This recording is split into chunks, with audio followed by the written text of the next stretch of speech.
What better place than the National Sprint Car Hall of Fame and Museum in Knoxville, Iowa, than to talk to Dave Hesmer, who is a Knoxville Hall of Famer, amongst many other things. We're going to talk about so many things. Dave, firstly, thank you so much for your time. It's really great to catch up with you. I must admit, watching you the other night roll around with that lap of honor at Knoxville, it's kind of an emotional experience for me. I can't even imagine what it was like for you. Nearly brought tears. Matthew Seltzer, I think the leader in the 305 win category, he came walking up and we were waiting for Lasowski to show up or whatever. And I said, do you know what we're going to do? And he says, I don't care. He said, I get to hang out with two legends. Oh boy, the allergies kicked up right then and the eyes wanted to tear. And then we got in the back of that Ford pickup and Danny showed up and we shook hands and we got out on the racetrack or whatever. And I've never been the focus. Don't say I was the focus that night or whatever, but rolling around that pickup and see a sold out Knoxville Raceway, that's pretty humbling and very honoring. Long way from a kid from Marshalltown, Iowa, standing in the back with Danny Lasowski. And I don't deserve it. Maybe my stats here say otherwise, but I'm just a kid from Marshalltown, Iowa that wanted to race. Well, dude, the dude that stood with you was probably thinking the same thing. I'm standing next to the guy that's got the most amount of feature race wins at the Knoxville Raceway in 360s. We're going to talk about a lot of things.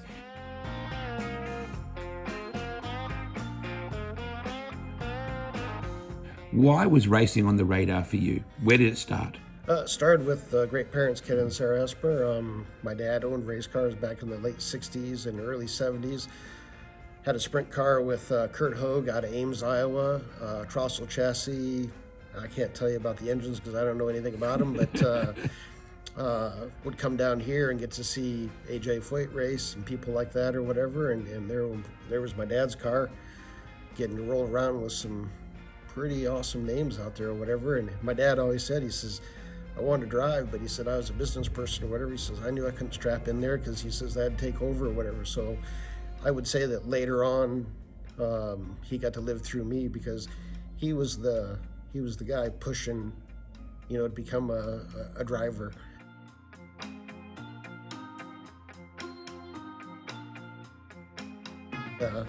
In the neighborhood, we started out with go-karts.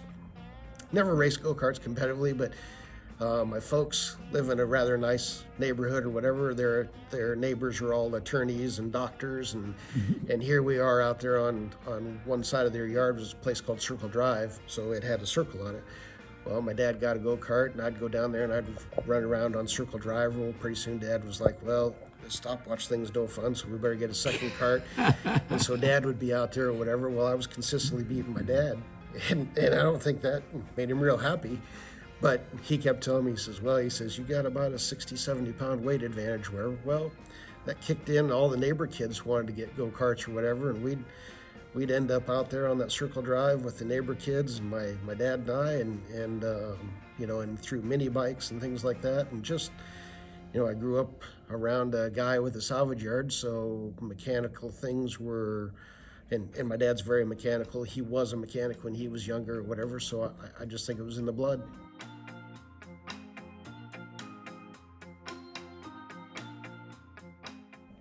What an amazing memory for you to have, to be racing with your dad in go-karts. Yeah, and I like to say it's just a neighborhood thing. It wasn't anything professional. Doesn't matter. Anything like that. But I think he honed my desire to win because I wanted to beat my dad bad, and it did. So it was fun. That's super cool. Was that asphalt or was it dirt, like this little circle track? Just a road that the neighbors to the north was an attorney, and the neighbors, they were all attorneys. And then there was this very nice lady, Barthel and Ty. She has a foundation in Marshalltown. There are only 3 people live on Circle Drive, and so we'd go down there and we'd take that over, and we'd think we'd get in trouble or whatever. Pretty soon here came the one attorney's sons. They got a go-kart, and they got another go-kart, and they were the ones that always took me to my Boy Scout meetings and things like that or whatever, got me involved in that. But we turned the neighborhood into a go-kart racetrack, and didn't know diddly about stagger. All we did is knew about gearing and trying to keep your momentum up and stuff like that or whatever. But my dad and I were had a lot of fun doing that together or whatever, and then later on did the other things.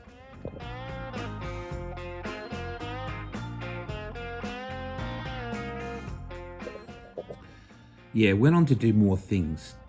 88 was a pretty good year, Dave.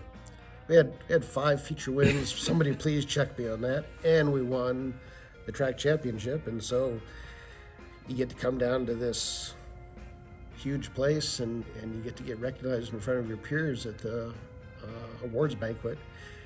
And there's guys like Randy Smith and TJ Giddings. They got their margarita machine set up behind them. They're having a good time. And I'm just in awe looking around like, holy crap.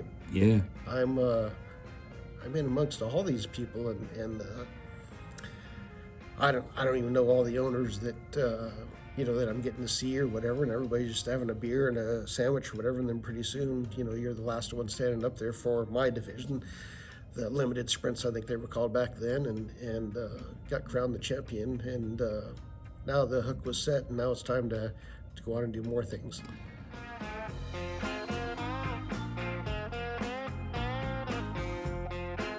So I can't imagine as many people have won a track championship in their rookie year, Dave. Have you thought about that? No, I mean, just, I'd call it dumb luck. But I think you create some of your own luck. Yeah. We, we got done at the races, and you might have a beer or two or whatever, but pretty soon you were back in the shop and working for the next week to try to get better and learning things.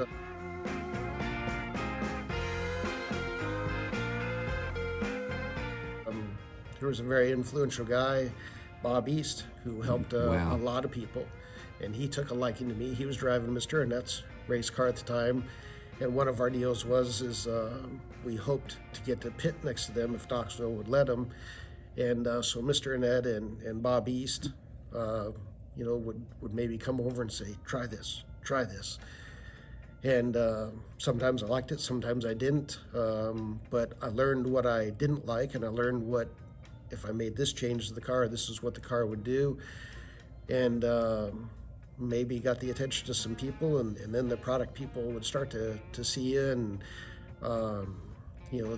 they're always developing a better mousetrap, and so maybe Yeah. I would get a better piece or whatever.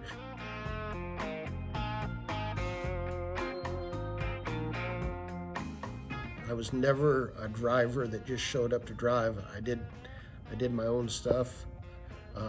I turned the wrenches.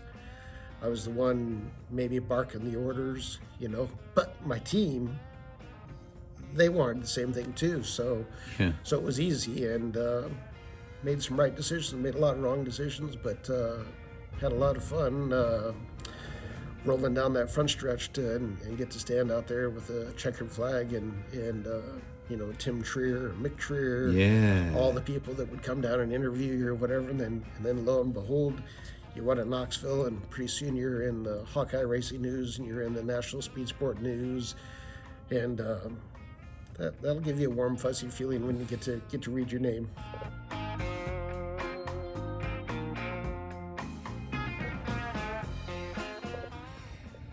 Dave, even now, and it's almost 20 years since you did this, since you raced, even now you sound very emotional about all this stuff. It still clearly means an enormous amount to you. It's what I was good at. Don't know if I'm that good at my job right now. I'm not that bad, but I was a better racer than I am a boss at a salvage yard. You said the name Mr. Annette a couple of times then. You didn't say Harold. You said Mr. Annette. We lost.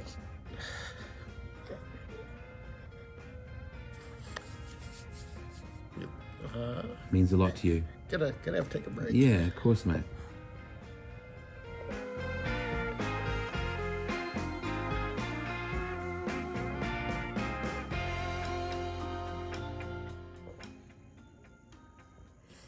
You said something to me then about winning friends and influencing people. Well, the old saying at Knoxville was win friends and influence racing, and that's what we did. We lost Mr. Annette here a couple years ago, but he was a guy that, you being a teenager and having your folks support you, you think that's supposed to happen. Yeah. And there's great parents out there that do that sacrifice way more than we ever do. But that was the first outside guy that Yeah, really? He was the first, yeah. that came and grabbed me and gave me a hug and told me that was great or whatever, and then started to pay a little bit more attention to me, and he's the Mickow Corporation. He's TMC. He's got Bob East driving for him later on, Sammy Swindell, and his stuff is black and it's shiny and it's fast and it's cool. And then if you ever get a chance and you get to go to TMC and you see how he runs a business, yeah, he's a heck of a guy. You know what's really, as many things are cool about Mr. Annette. I love the constant reminders I see on the highway. Right. I never not look twice at a black truck and go, God, I hope I see that TMC down the side of the door. I agree 100%. I do some traveling, not much, but when I see a TMC mud flap, I know who I'm reminded of. And if I see one that's dirty, I think, boy, he must have driven through a storm because he hasn't had a chance to clean it yet. Guaranteed. Mr. Annette taught me a lot. He was fortunate. I was fortunate that he would allow us into his life, and my dad and I went to TMC, and Mr. Annette gave us a tour of the place.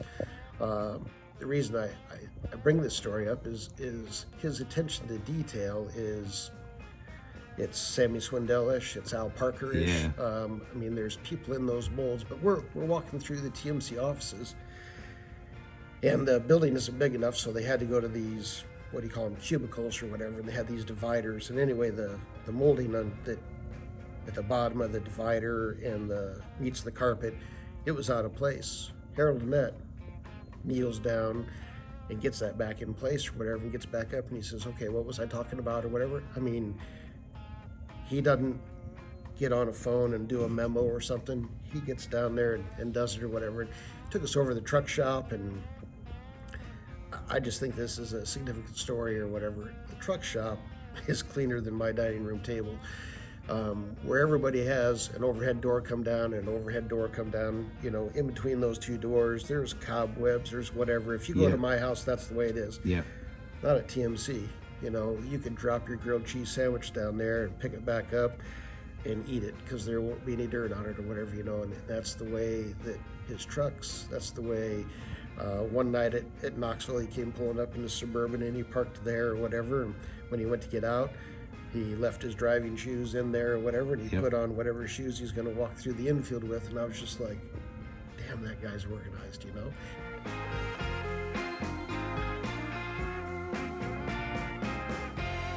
And he told me, one of the great things he told me is, he says, fix small problems, then you'll never have a big problem. And just a smart man.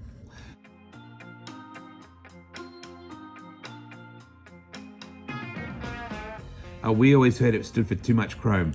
He says too many children. Oh, Emily's gonna love this. And maybe that was for her and Michael. I don't remember. They were young. They were young at the time or whatever. But he always told me too many children.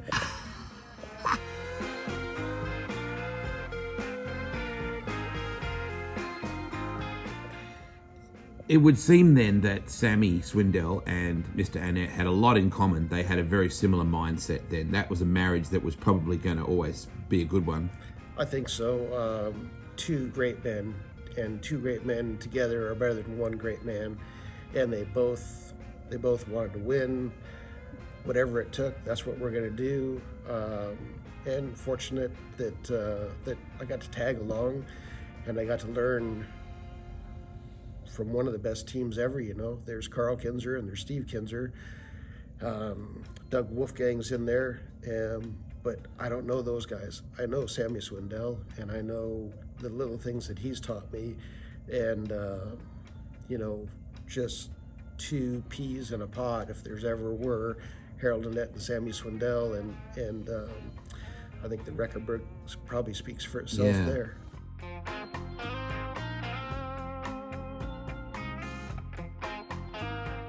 So you went from being, and you still are a Sammy fan, But you went from being this 360, gasser around Knoxville Raceway to suddenly being in the inner sanctum of Sammy Swindell's world.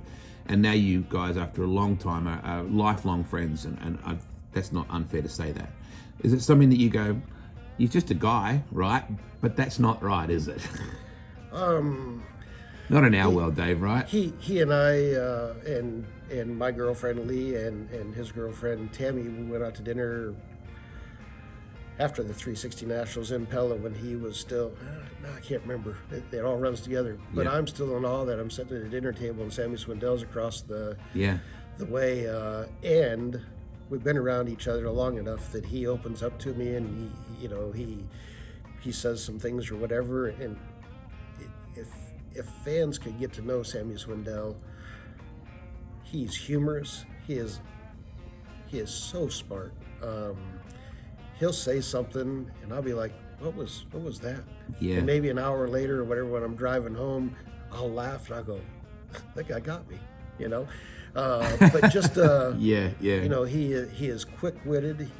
He's been around a lot of people, and he's learned from all of them. And he just today I just call him a friend. I call him right now and ask him what he's doing or whatever. I don't think I could do that back in the 90s. He probably wouldn't have taken the telephone call or whatever, but he does now, and I'm very gracious that a guy like that I've become friends with. He and Mr. Annette had a party in other ways, and I had known Sammy, and I had his phone number somehow. Why he ever gave me his phone number, it'll be news to me or whatever. Maybe he could answer that question, but I made a phone call to him and I said, hey, I'm not here to talk about anything bad or whatever, but are you coming to the Nationals? And if you are, do you need help? And he said, I was thinking about calling you. And I was like, what about? He goes, I do have a car and I am coming to the Nationals and I could use a hand. And so, we got together and I don't even remember how that night went or whatever, not as good as we wanted, but I thought, this guy is telling me how much air to put in and how many spacers and where to measure this and what to do. And I said, this guy's going to go out for the Knoxville Nationals and he's trusting me? Holy cow.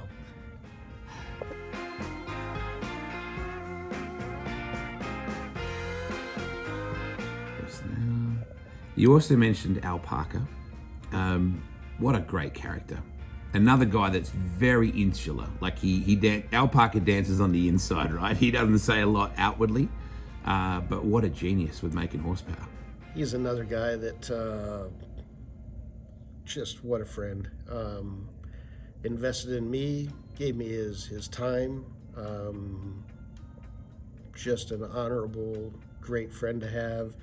And driving down here, I had to think of a story that I could get Al Parker on, and Al Parker a little bit or whatever, but the guy will work, 3 days straight.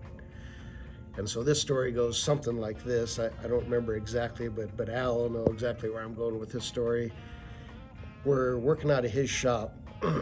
We didn't have our shop cleaned up or something or other. I don't remember, but I'd gotten done with driving for the Ergenbrights and had gone on to be in my own car back with my folks again. And I think Al had gotten up on a Friday morning, and I don't think he went to sleep until sometime on Sunday. I don't know that yet at this point, but we had a pretty good Saturday night. Maybe we even won, I don't remember, but we're in his shop, and we're servicing the race car on Sunday. Torsion bars out, torque tube clean, everything that you do. And Al, since it was his engine in the car, he had a strict routine that you went through with the engine. So we went through all of that and everything was A-okay. Well, Al comes walking in the shop, gotta be 4 o'clock on a Sunday afternoon. And I don't think he's been to bed because he looks like death warmed over. And he comes walking and he says, everything okay, bud?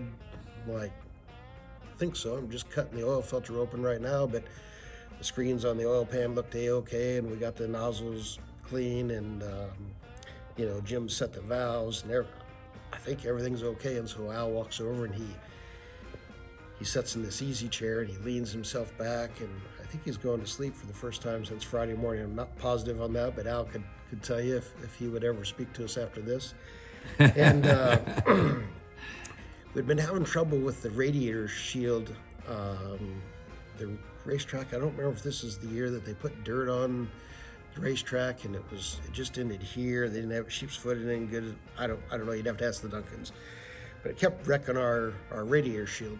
So my dad had come up with this aluminum extrusion or whatever, a piece of angle iron, but it was aluminum, to beef that up or whatever. So he was over there on this vise, and he was cutting it, and took a rat tail file, and he was filing. And Al's deal when we used his shop is he says, I'm a neat Nick. He says, you always got to keep it spick and span. You've been to his shop, you know what he's like. And so when I took the oil filter off the engine, and he came in and he'd sat down in this easy chair and put his head back or whatever, and I'd taken the vise where my dad had been using that rat tail file on a piece of aluminum or whatever, cut the filter open, and I pulled the pleats out, and I looked through all the pleats. They were okay, and I looked down the canister and everything was okay, and I saw all these shavings right there. So I took all those shavings.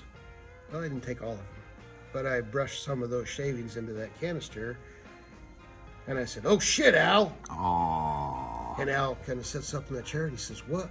I said, "I told you the filters in the screens you have us take out every week in the engine." I said, "They were A-okay or whatever." And I said, "Al, the pleats are all A-okay," but I said, you gotta look at this oil canister. Aww. And he sets up and he says, "Bring it over here, bud." So I take him over the pleats, and he looks all through them and say, "Okay." And I hand him this canister, a Fram oil filter canister, and I said, "Look, everything's okay." But I said, "Look at that oil in the bottom." He swirls it around. He goes, You just cut this open?" I said, "Yes, sir." He said, "And the screens in the pan were okay? And where's that oil?" So we get the oil, and he's looking at that. He keeps looking back at this, and he's like, you just hear in the back of his head. Yeah. He's about to say the F word, and he's like, "I gotta get some sleep," or whatever. And about that time, Jim Coleman and my dad Ken were kind of in on it, because they'd seen me brush it in there or whatever, and we just bursted out laughing. And that guy looked up at me, and he's like, "That's a good one, bud. That's a good one." He leaned back, and we laughed. Well, we still laugh. I don't know how many years ago that was, but we still laugh to this day. So if Al hears that story, I hope he laughs or whatever. From what I understand, Dave, you're a very brave man. Well, He not only had no sleep, but Al was not to be messed with either, right? he's still not to be. But when I met Al Parker, when I went to drive for the Jordan brothers out of Pleasantville in 1990, didn't go down to their race shop to meet him. We decided we'd meet at Al Parker's, because pretty sure Al Parker was going to build the engine that we were going to use that year. So we met at Al Parker's. I didn't even know Al Parker. He said, the south steel walk-in door will be undone. He said, "Just walk in that or whatever." And he says, "We'll have our meeting or whatever." So my dad and I go walking in. The Jordan brothers aren't there yet, and we're walking north in his shop or whatever. And Al's behind this smoked piece of glass or whatever, and he sets off his alarm. And of course, I'm a white guy, and I didn't jump as high as this table, but I don't know how high I jumped or whatever. So I knew I had to pay Al Parker back. It took me a few years, but I think we got him.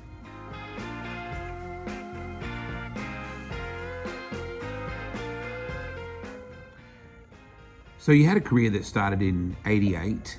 What year did you finish? Was it 05-ish? I think so. Okay, so let's talk 17 years. In that time, how many people did you drive for, Dave? Not very many.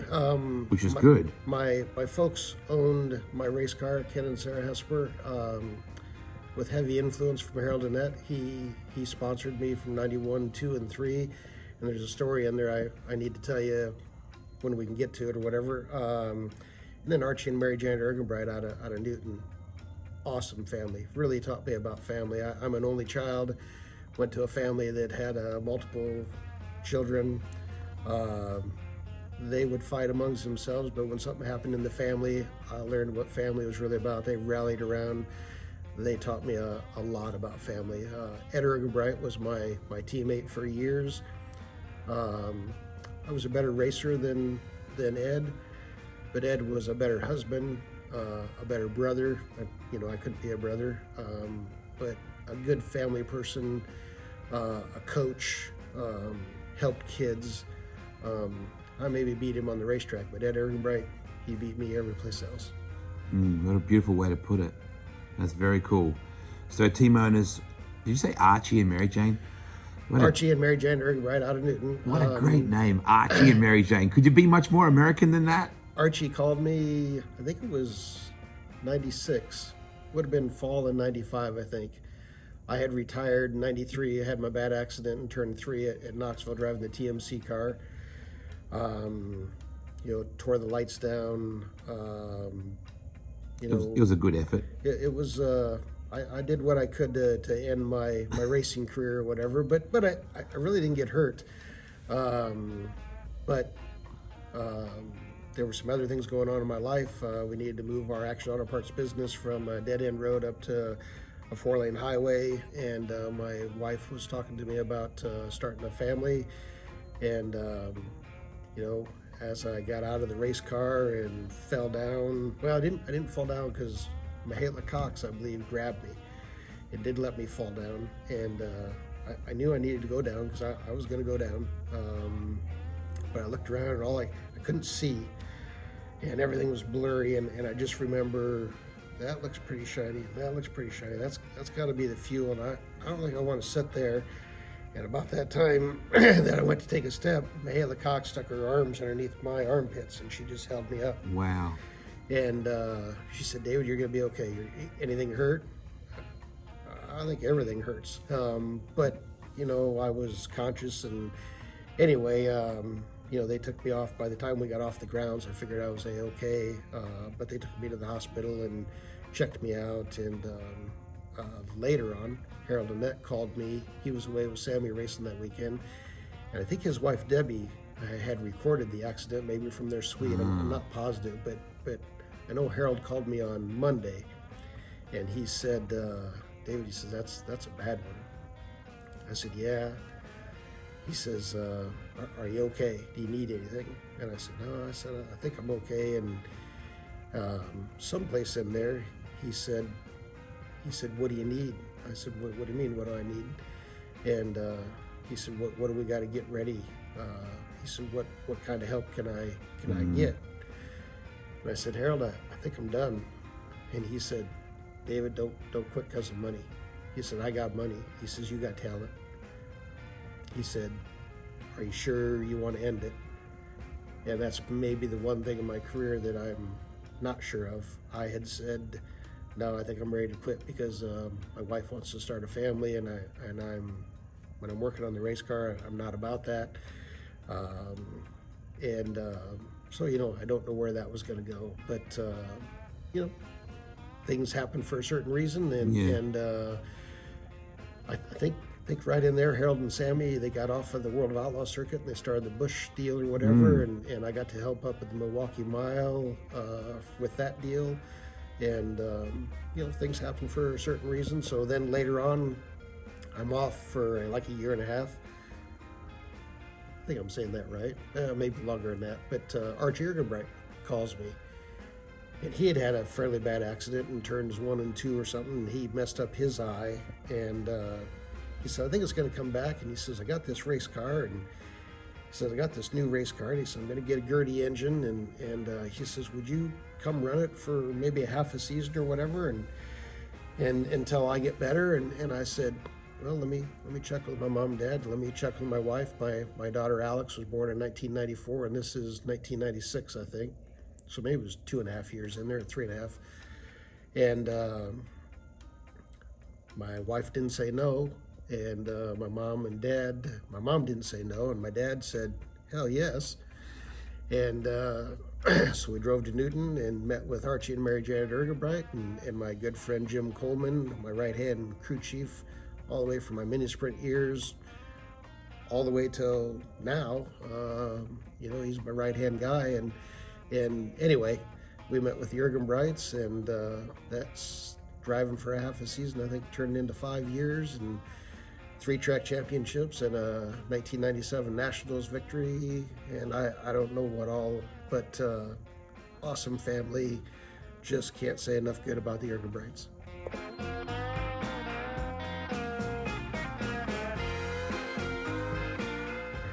Mr. Gertie, boy, he could build an engine. He like say, we in the inaugural 91 360 Nationals, Harold and Samuel were using Gertie engines at that time. I believe I was using I think the engine started with Wayne House out in Lincoln, Nebraska, but by this time we'd given it to Al Parker, and so we're using an Al Parker sort of engine, and someplace in there, Mr. Gertie got a hold of Mr. Annette and said, "Hey, you guys are going to run this 360 Nationals. I got an engine I want you to use." And so Harold called me and he said, "This is what's on the table." He says, "What do you want to do?" And I said, I can't believe it. I said, I got a great friend in Newton, Iowa. I think we're doing okay with his stuff, but we got a brand new Gertie engine there that Earl wants us to run." And so we made a deal, and my dad called Al Parker and said, "What do you think?" And Al said, "Whatever I can do to help." He said, Wow. Whatever I can do to help." So it's kind of a weird story. A TMC truck went to Rochester, Indiana. I think it was already over there. Came to Action Auto Parts in Marshalltown, Iowa, and we unloaded this crate off of the back of the engine. So a TMC truck brings you this. Yeah, I mean, God bless we America. didn't have time to run out there, and heck, now it's bringing up a different memory. I graduated in 1981 from Marshalltown High School, so 1991 was my 10-year class reunion, and my crew was all my classmates, Doug Sheldon, Jim Coleman, and myself, and so it was going to be our 10-year class reunion the night of the 360 Nationals. Well, we got this engine, I want to say it was on Wednesday, and we shoehorned it in the race car. I believe it used throttle linkage like is being used today with a bell crank and some rods or whatever. Our prior engine used a cable, so it took us a little while to get that done. But anyway, I told Harold Annette and Earl Gertie, through Harold Annette, I said, "I don't know if I can make this statement, but I said, the only way I'm going to do this is if Mr. Gertie is at the races." So Harold told Earl, he said, "David says you got to be at the races." And Danny Young, the late Danny Young, great competitor. Yeah. Too bad he's gone. Too bad a lot of people are gone. Too bad Archie Ergenbright's gone. Too bad Earl Gertie's gone. But anyway, Danny Young was running a Gertie engine already at the fairgrounds. I think maybe that's why when the Earl Gertie brand new engine sounded so good, because the late Danny Young was doing so good in the 3Y car at the body part store car at Des Moines. I was like, wow, I could use that. I always want to be better. So anyway, Earl Gertie gets into town or whatever, and we've got this car sitting there, and the story I'm told anyway, or the first part of this is absolutely truth, because it's what I remember, best as I can remember. Earl Gertie says, "Put this gear in," and I'm like, I don't know about that. He says, "Your engine's not that different than Danny Young's," and he says, "Butch tells me this is the gear they're running." I'm like, "I don't run a gear anything like that." He says, "Kid, put the gear in." We might argue with Earl Gertie. Exactly. He built the engine. Yeah. So we put this deal in, and we go out for hot laps or whatever, and I think we're 5th or 6th or whatever. And, not 1 or 2. Danny Young, I think, was quick. Anyway, we'll go out for time trials, and I don't remember who set quick time. I think it was Danny Young. And I'd talked Earl Gertie into changing the gear from hot laps or whatever, and maybe we were 2nd quick, maybe 3rd quick, I don't know. But we get to the heat race, and I tell Earl, I said, "We got to put this 525 gear in." He says, "Dude," he says, "Butch Young tells me they're running this 550 gear or something." He says, "I don't know if it'll pull the 525. I said, "I'm going to put the 525 gear in." And he says, "All right." He says, "It's your fate." So we put this 525 gear in or whatever, and I lined up 10th row or no, whatever the heat races were back then. Started last, just like the big guys, the 410 guys did or whatever. And the story I'm told is we were pitted in turn 1 there right by the concession stand. There was a chain link fence there, and Earl Gertie went up to the chain link fence, and he put his elbows like this, and Harold and Annette standing up there, and Boy. Earl Gertie looks at Harold and he says, "Is this kid any good?" And Harold says, "Well, just watch." And came down the front stretch or whatever and jumped up above the cushion. I think we were second coming off of turn 2, you know. And I think Dean Chad was leading the race. It took me a lap or two to get around Dean, and right when I got around him, a valve spring broke in the engine. And I didn't know whether I should pull in or not, but the car felt pretty good, and it was still running, and still had oil pressure or whatever. What do I know? I'm just a kid from Marshalltown, so I kept my foot in it. And we drove around there and won, but as soon as I could get in the infield or whatever, I jumped out of the car and said, "There's something wrong with the engine." Earl Gertie's like, "Get this valve cover on, get this."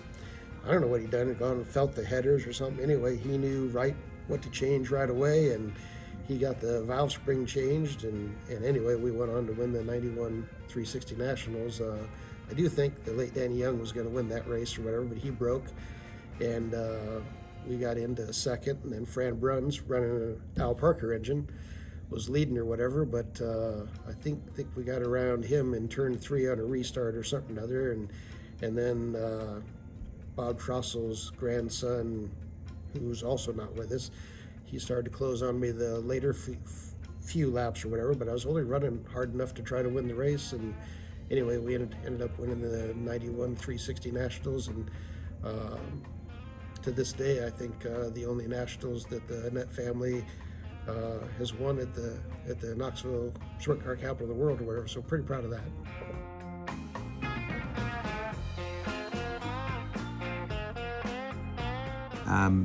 Let's look at an incredible career, 65 feature race wins at the Sprint Car capital of the world. The next guy is a guy called Clint Garner, who's pretty good. He's outstanding. What are the chances that he will get 66?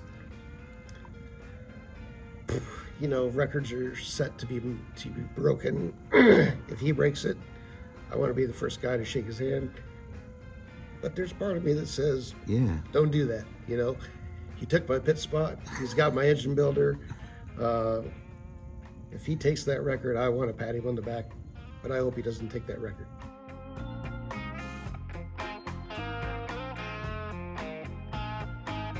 "12 track records. The current 18-lap record still stands, by the way. I know this because Bill Wright told me. And if Bill Dubb said it, it happened.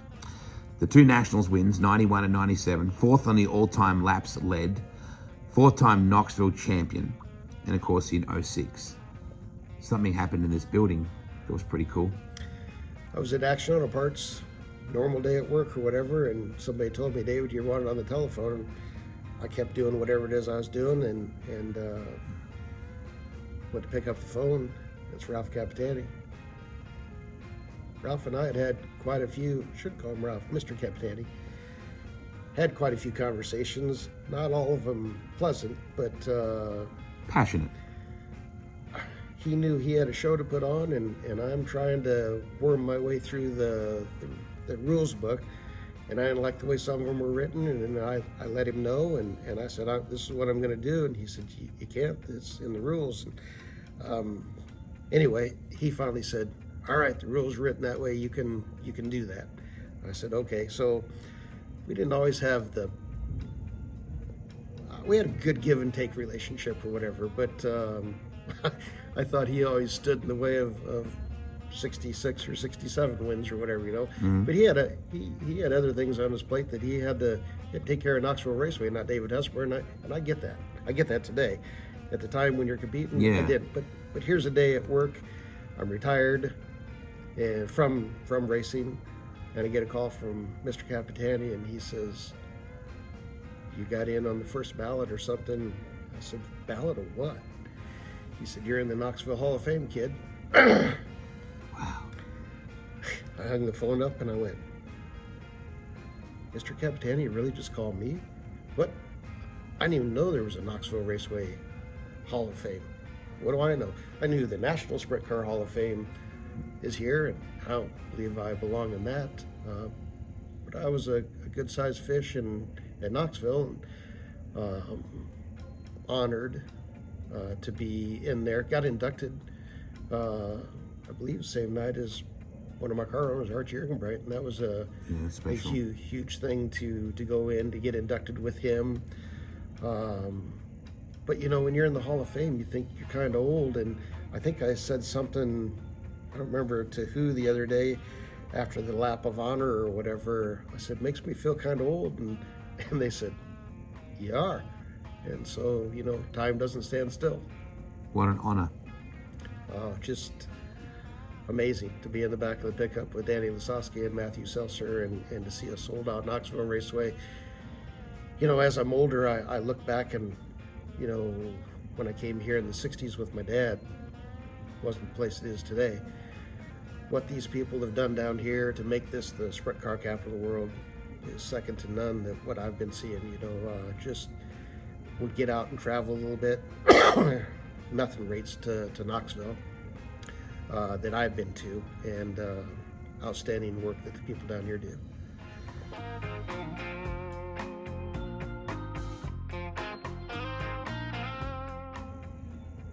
All right, so there's a little girl. The statistician, my daughter Alex, she knows, she probably should have been here. She can tell you more about me than I could say about, but what a great deal to take the checkered flag from anybody in the Clark family, and to see my wife and my little girl running down the steps from the Ergenbright suite, and see the people at the front gate there underneath the flag stand or whatever, and wing that open. And she always liked to wear this checkered flag outfit or whatever, and to see her come running across and jump in my arms and jump up on the right rear tire and wanted to be a part of the deal. Obviously I'm a blessed person, you know, just wonderful.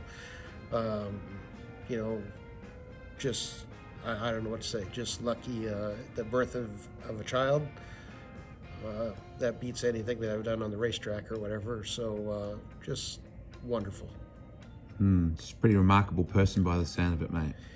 She knows things that I can't substantiate or whatever, you know. She'll tell me, Dad, you took the lead low in turn 3 or whatever. I'll be like, I thought it was high off turn 2. If you get out the video, she's right, I'm wrong, you know. She knows more about me than I'll ever know about me or whatever, but it was the way she got brought up or whatever.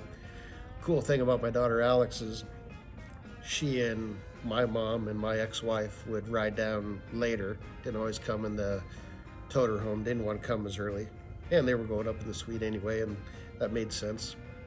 But we would get Alex and after the races or whatever, and she'd be like, I'm going home in the toter home or whatever, and she said, I'm going to stay awake the whole time. Well, sometimes she made it past the new car dealership, and sometimes she didn't. Sometimes she didn't make it all the way to the car wash or whatever, you know. But, you know, by God, she'd get up in front of that toter home and she'd sit there on Grandpa's lap or whatever, and she'd be like, okay, we're watching for deer or whatever, and Jim Coleman would be driving, and those are the great memories or whatever on the good nights or whatever, and even on the bad nights or whatever.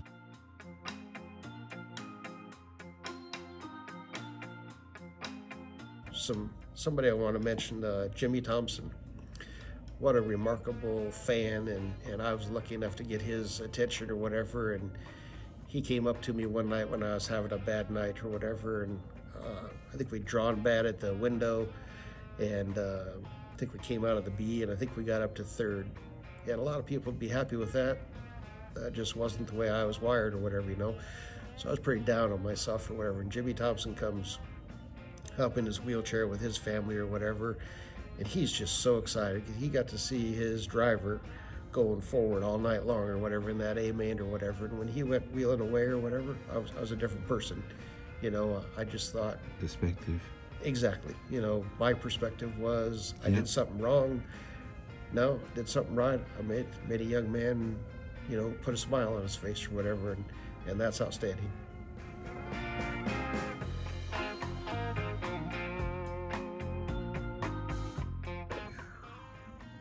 So it's 2005. You're upside down. There's methanol running down the back of your neck. It was a crash. Wasn't monumental. Wasn't as big as the one in the 90s. Right.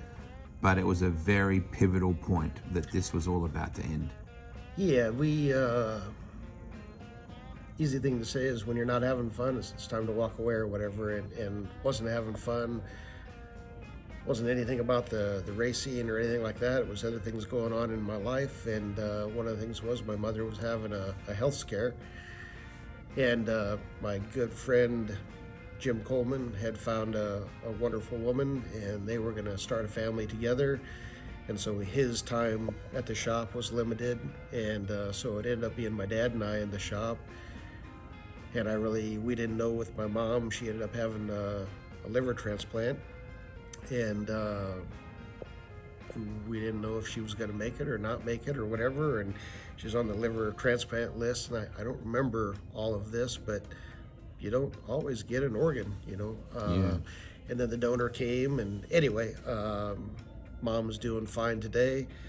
But I remember in 05, like I say, I saw this guy come from the bottom of the racetrack in turns 1 and 2, and I'm up on the cushion. I figured it was going to be an accident or whatever, and sure enough it was. And I was laying there upside down, like I say, I think fuel was running down my suit, and I just said, you know, this just isn't that much fun or whatever. When I got off the racetrack, like I say, I wasn't hurt. I don't think it was that bad accident. But my dad met me in the corner or whatever, and he said, how bad is it? I said, it's bad enough, I think we're done. And he said something like, for the night? And I said, no, longer than that. He said, what? And I said, yeah, I think it's time to sell everything and get out or whatever. And he said, well, we'll talk about that later. Well, later was Sunday at the race shop or whatever, and I talked to him about, Jim rightfully spending time with his girlfriend and later on wife and Mom's health scare or whatever. And Dad said, what else we got to prove? And I said, nothing. He said, if you're ready to walk away, he says, I'll sell stuff or whatever. So that's what we did.